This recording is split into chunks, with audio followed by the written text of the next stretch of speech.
আজকে অনেক দিনের অপেক্ষার অবসান ঘটল। আজকে আমাদের এই চা বাগানের মানুষদের একটা খুব সুন্দর এবং স্পেশাল একটা দিন। তবে ভিডিওটা দেখুন, তাহলেই বুঝতে পারবেন কি হতে চলেছে।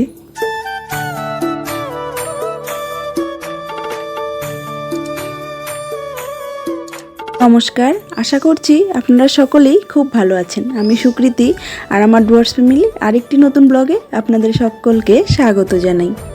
আজকে শনিবার, সকাল এখন 7টা, আর বাইরে দেখুন বৃষ্টি থামার নাম গন্ধটুকু নেই। পুজো আসতে চলেছে, এদিকে বৃষ্টি হয়েই চলেছে, রোদের একটুকু দেখা নেই।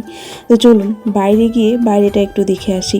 আর মেয়েটাকে একটু বই পড়তে বসিয়েছি, আজকে আর স্কুলে পাঠাবো না, যেহেতু শনিবার আর বৃষ্টির মধ্যে ভিজে ভিজে স্কুল যেতে ভালোও লাগে না, তাই আর পাঠাইনি। আর এদিকে দেখুন সকাল সকাল ঘুম থেকে উঠে আমার যা কাজকর্ম ছিল মোটামুটি প্রায় শেষ হয়ে গিয়েছে। কাপড় টাপড় যা ছিল একটু ধুয়ে পরিষ্কার করে নিয়েছি। আর এই যে এই বারান্দাটা ভিজে যায়, কারণ ওই যে জালিগুলো তো দিয়ে যখন বৃষ্টির ঝাপটা পড়ে না, মানে ঝাপটাটা দেয় হাওয়া বাতাসে, তখন পুরো জলটা বারান্দায় এসে পড়ে। তো সেই জন্য সবসময় মানে বৃষ্টি আসলে পরে ভেজে ভেজাই থাকে, তাই একটু পরিষ্কার করে নিলাম। আর এই যে একটু আগেই বৃষ্টিটা হয়ে গিয়েছে, তাই আকাশটাও পুরো মেঘলা মেঘলা হয়ে আছে। আর কয়েকদিন পরেই হলো দুর্গাপুজো, কিন্তু রোদের একটুকু দেখা নেই। এভাবে যদি একেতে 4 দিন পুজো, তারপরে যদি আবার বৃষ্টি হয়, তাহলে তো হয়ে গেল বাঙালির স্পেশাল উৎসব, একদম জলে ধুয়ে চলে যাবে।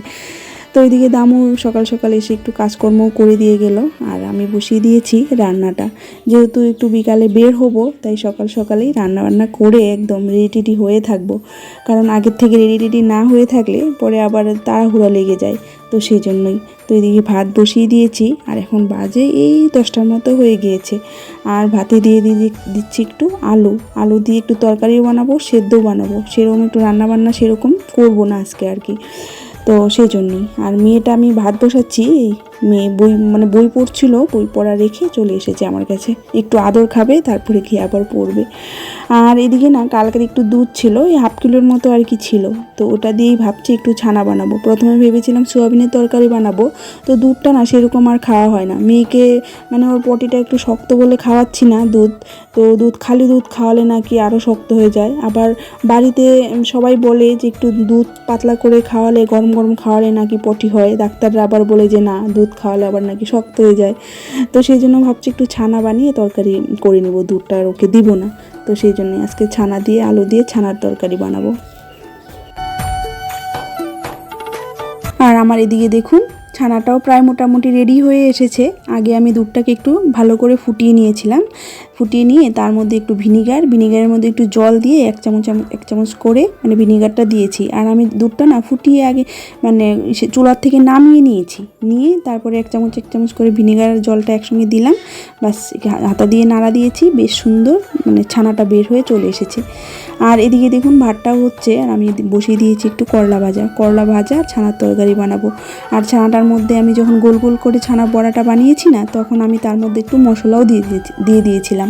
তার মধ্যে দিয়েছি একটু ময়দা, তারপরে একটু লঙ্কা গুঁড়ো, ধনে গুঁড়ো, হলুদ, এগুলো আর কি যা যা লাগে মশলা দিয়ে সুন্দর বড়ের আকারে বানিয়ে নিয়েছি। আর এদিকে দেখুন আমার করলা ভাজাটাও হয়ে গিয়েছে। আর আমি করলা ভাজাটা না একটু আলু আর করলা একটু তেল বেশি করে দিয়ে বানালে দেখি বেশ ভালো লাগে খেতে। আর চলুন তাড়াতাড়ি করে তরকারিটাও বানিয়ে নিই। তো এটা আজকে আমি বানাবো একদম নিরামিষেই, পেঁয়াজ টিয়াজ কিচ্ছু দিব না, তো নিরামিষ বানাবো, মশলাও সেরকম দিব না। আদা একটু ছেঁচে দিয়ে দিয়েছি, আর পাঁচফোড়ন দিয়েছি, কাঁচা লঙ্কা ছিঁড়ে দিয়েছি, আর তেজপাতা। আর তারপরে একটু গুঁড়া মশলা দিয়ে দিব, এই জিরা গুঁড়ো, ধনে গুঁড়ো, এগুলো। আর এই যে টমেটোটা দিয়েছি না, এটা ফ্রিজের মধ্যে অনেক কয়েকদিন ছিল, তাই কীরকম একটা শক্ত হয়ে গিয়েছে, তাই একটু জল দিয়ে বেশ ভালো করে আর কি সেদ্ধ করে নেব। আর টমেটোটা দিলে পরে মশলা বেটে না দিলেও না একটু গ্রেভিটা ভালো আসে আর কি। তো সেই জন্য ওইদিকে দেখুন ছোট একটা প্যান বসিয়ে দিয়েছি, ওখানে যে ছানা বড়াগুলো বানিয়েছিলাম ওগুলো এখন একটু ভেজে নেব। তো চলুন তাড়াতাড়ি ভেজে নিয়ে তরকারিটা বানিয়ে তারপরে খাওয়া দাওয়া সেরে সেই আবার বিকালবেলা বের হবো বললাম না, তো বের হবো। তো চলুন।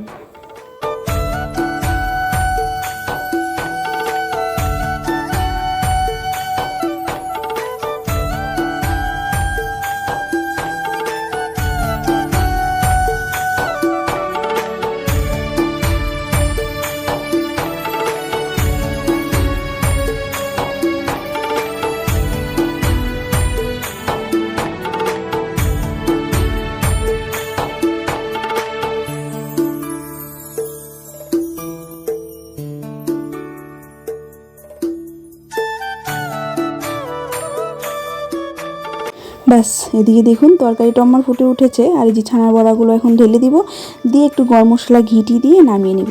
চলুন খাওয়া দাওয়া সেরে একটু রেডি হয়ে নিই, আর এই সন্ধ্যার 6টার মতো আমরা বের হয়ে যাব।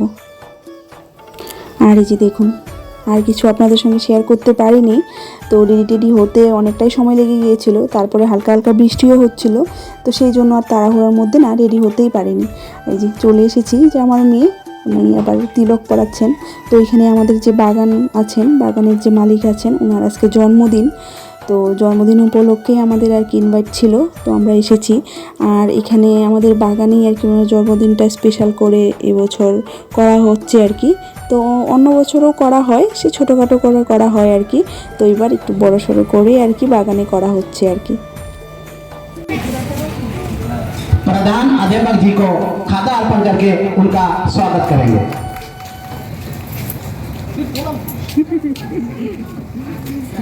हमारे वीडियो ने बहुत ही आदरपूर्वक उपस्थित अतिथियों का आदर एवं सत्कार किया।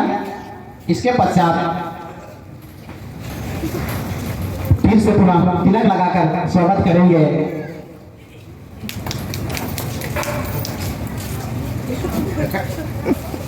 सुपर्णा तलुलदार।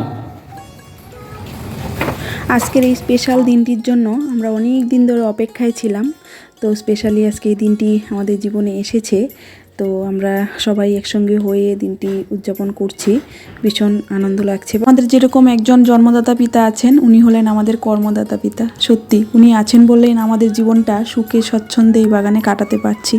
তো ভগবানের কাছে এটাই আশা করব, প্রার্থনা করব যেন উনি সারা জীবন এভাবেই সুস্থ স্বাভাবিকভাবে থাকেন, আর আমাদের পাশে থাকেন, সবাইকে এইভাবেই যেন সাহায্য করেন, সারা জীবন ভালো থাকেন।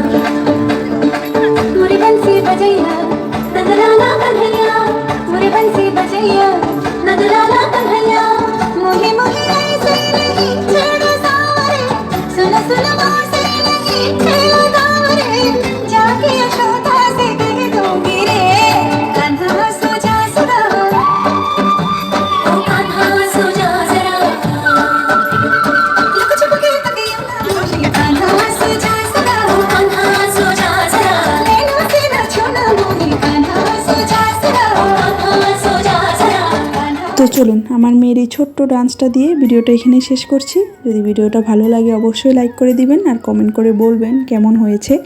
আর আমার এই ছোট্ট চ্যানেলটার পাশে থাকার জন্য আমার চ্যানেলটাকে সাবস্ক্রাইবও করে দিতে পারেন। তো মেয়ের ডান্স ভিডিওটা দিলাম, তো এত প্রবলেম হতে পারে যেহেতু গান আছে, তো আরও কয়েকটা ডান্স অনুষ্ঠান প্রোগ্রাম হয়েছিল কিন্তু পুরোটা দিতে পারিনি, তো এটা দিয়ে চলুন আজকে ভিডিওটা এখানে শেষ করি। সবাইকে